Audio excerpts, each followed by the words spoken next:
Pra marrëdhënia me doktorin si ishte? Marrëdhënia lartë shumë ishte, doktori ishte njëri shukaj, po nuk ka ndryshuar, doktori. Nuk ka ndryshuar, mendoj? Jo, i do gjërat me thënë...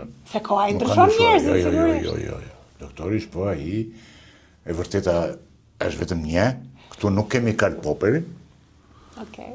Do me thënë që vërteta thotë është disa, këtu dhe vërteta është një dhe vërteta është doktori. Po dhe sikundëse për këtë tjetrin të gjatin, dhe ky e vërteta është një. Megjithatë ju kishit një marrëdhënie të mirë, më ke treguar gjithashtu që rini deri vonë me telefonata. Se që shqetësoj dhe gruaja deri në një farë pike apo jo? Binte, në një shkrim që kam bërë kundër doktorit, fort, të ashpër, thëmë, se i binte pas orës 2 të natës. E të shumë, po doktor, pse të moron ty? Pastaj kalon 10 minuta i binte prapë. A i gjeta për çat morë? Pse të moron? Jo, 5 herë dhe ishte. E gruaja, në 2 ose 3 zgjoj, thash çfarë ndodh, të është ora 2:30. Thash unë, doktori. Pse more doktori, thash unë? A u takuam ne sot, po në orën 6 ishim? A po, ajna dhe mirë. Ikte këtu. Tani ti po thoshe që doktori nuk ka ndryshuar, por mund të them me plot bindje që ka ndryshuar, sepse unë nuk di që natën tani merr njëri në telefon. Po natën së të merë të ty, se ti e femër, o zonjë. Mirë, e kishte vetëm me burrat, po thua këtë. Po me burrat, po që ty marrë ka ty, po të mori ty në orën 2-3 natës, por po them dhe këtë. Jo, edhe burrat që janë vërdall që unë jo, natën vonë tani nuk i merr, me sa di unë. Nuk ka dik të gjallë. Po ai sa kam dëgjuar. Po pyetja morin ta shikosh kur deri në 5 mëngjesi. Ka rrezik. Jo, edhe fle. Po do më dëgjosh tani më tani. Po nuk ndryshon doktori tani. Ti po më thua gjëra të habitshme mua. Të lutem shumë. Tani un po të them të vërtetën time ulli. Mirë, po ti tani ti zonjë je tani tjetër. Nuk jem si ne. Kjo ishte marrëdhënia me doktorin atë kohë. Po ishin vite të bukura apo jo? Vite me shpresë. Vite që mendoje ende që Shqipëria do ndryshonte. Ja që ishin ato vite ta shpjegojmë ty me këtë bëre pyet mirë. Ato ishin vite ku ne ai dinim, ja fusim shpesh kot, dhe ne dinim që ikën këta dhe erdhëm ne. Aq ndifshim sistemin. Edhe kishim studiuar ekonomi politike, ekonomi të kapitalizmit, e çfarë të kotë, studiuar ekonomi, edhe pse filluam të mësojmë nga shoqëria, mësimi nuk është thjesht të lexosh, mësimi është të kuptosh dhe të interpretosh, të luash dhe ti, të punosh dhe ti në këtë mënyrë. Vërtet. Dhe aq dinim dhe ne mendonim që ikën këta tani dhe erdhëm ne. Doktori, ne të gjithë. Dhe me thënë erdhi pjesa sikur ra një sistem dhe erdhëm ne. Ajo është e falshme, ajo pjesë. Dhe kjo ju dha një lloj arrogancën atë kohë, mendon, apo jo? Gjitha të janë arrogantë që kanë marrë në Shqipërinë zvarë një bandë njerëzish, 2, 3, 5, 6 njerëz, jusëm të shmendur.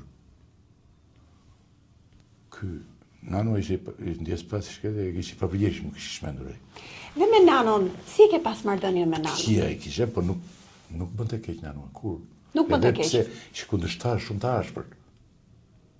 Ziheshim, ka ndodhur jemi përplasur njerëz të dajti shumë fort. Ka ndryrë Bashkim Zeneli në mes që... Për çfarë u përplasën? Nuk e mbaj mend, për udhëzim shumë keq. Por Nanoa ishte një njeri që... Nanoa ishte shumë qytetar.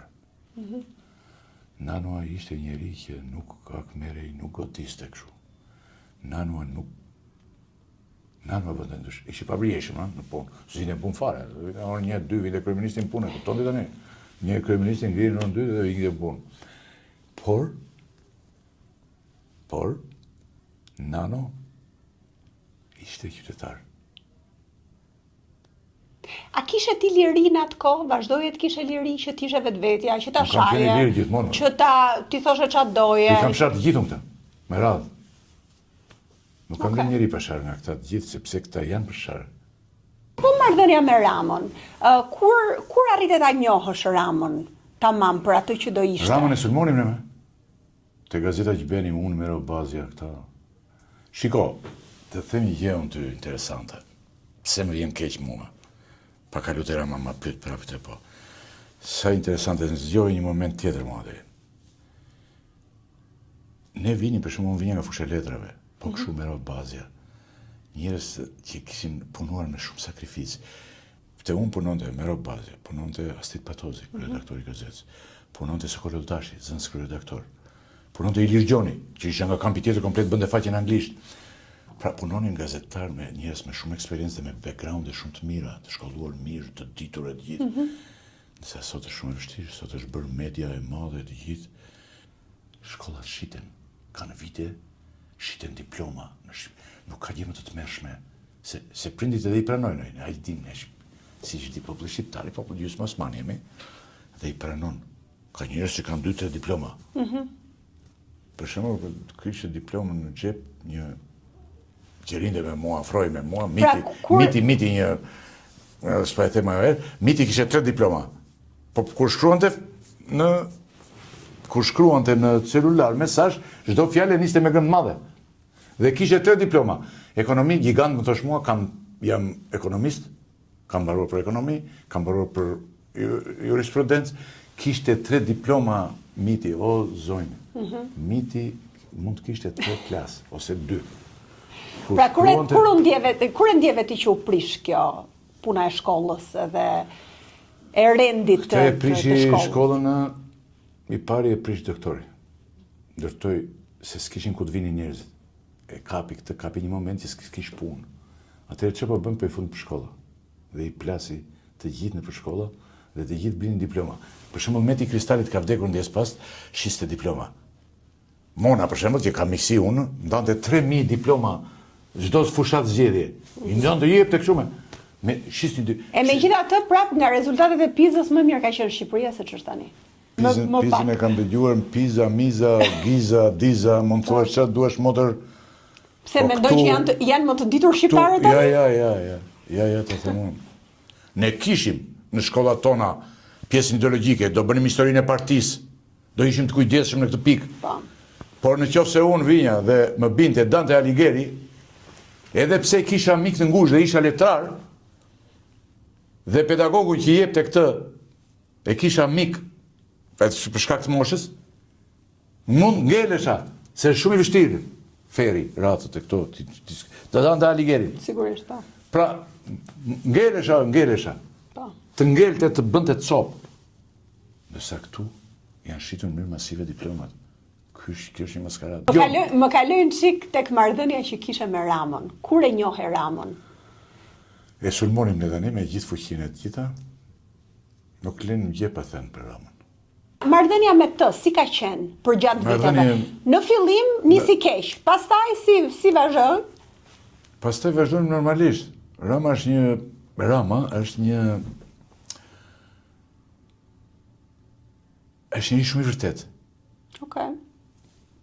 Për shembull, nëse ti ke një marrëdhënie me Ramën, njësore kështu, afër, bisedoni ti, Rama është njëri shumë i vërtet në mënyrën se si komportohet. Jo në televizion, po të flas në televizion, edhe intervistat i bën më mirë nga gjithë, se Rama haron, që është kryeministër, edhe fillon. Edhe del më mirë, për shembull intervistat që unë kam me Ramën janë intervistat më të mira, më të para, sepse haron. Që është kryeministër dhe hyn. Bën si rrugaç edhe ai për shembull, për një gjë, domethënë u përgjirsua marrëdhënia me të. S'mund të them tani se ky është një vend shumë i vogël dhe ne jetonim bashkë edhe me Ramën në gjithë. Në marrëdhënie konstante kam pasur me Ramën. Unë kemi sulmuar ato pjesë të para, domethënë nuk kemi lënë gjë si tash po them. Po edhe më vonë, tani për shembull kur flasim mirë për një aferë që botova unë, që bëra emision. Unë nazëm do të ne parë. Nuk vësë që të themë unë shkretë tani. Po, atë ka ndërhyrë? Rama nuk ndërhyrë. Nuk të ka ndërhyrë. Për shembull Rama, kur them nuk ndërhyrë, edhe Saliu nuk ndërhyrë, Saliu t'i jepen, i dhurohen vetë njerëzit. Saliu t'i shkojnë. Po i shkove pastaj të heq, të nxjerr fundin. Ndërsa Rama nuk ndërhyrë. Për shembull më kujtohet Rama, vetëm për një gjë, që kishte një nga redaktorët e mi, e kishte nxjerrë nga konteksti ky imi. Rama tallej me një gjë, me Trumpin ishte fjala. Se mbaj mend tani eksakti ta them, Dhe më tha, shikoj, shkëfutë nga konteksti komplet, ti e ke parë, tha. Dhe kishte kohë që s'më thosh absolutisht asnjë gjë. Dhe ishte vërtet kështu. Po çka kishte ndodhur? Se sot në median e sotme, Floriana ka një gjë shumë të tmerrshme. Nga që janë bërë shumë, ka dhe gazetar, jo gazetar, po hedhës. Do me thënë i marrin këtu, nga sajti tent, dhe i hedhin këtu, të këtë tjetëri. Aty i marrin, i hedhin një vend tjetër. Dhe janë hedhësa këta, quhen hedhësa. E disa hedhësa ka e. Edhe unë kam hedhësa, të sajti. Dhe i theshun Ram, ka ndodhur një gjë, ke drejt shumë i theshun të kjo, por ka ndodhur një gjë të mërshme, që hedhësi, i theshun, kush është hedhësi? Hedhës ka shumë i theshun, ka në gjithë median shqiptare dhe ja spjegovëm. Janë hedhës tash, i marrin materialet, nuk shkojnë fare çka ka brenda. Edhe e hedh, nga këtu e hedh këtu. Po. Hedhës ta. Wow. Pse nuk i di ai këto? Jo, hedhësi nuk e dinte. Nuk e dinte me hedhësi. Okay. Po se hedhësi ishte fenomen i ri.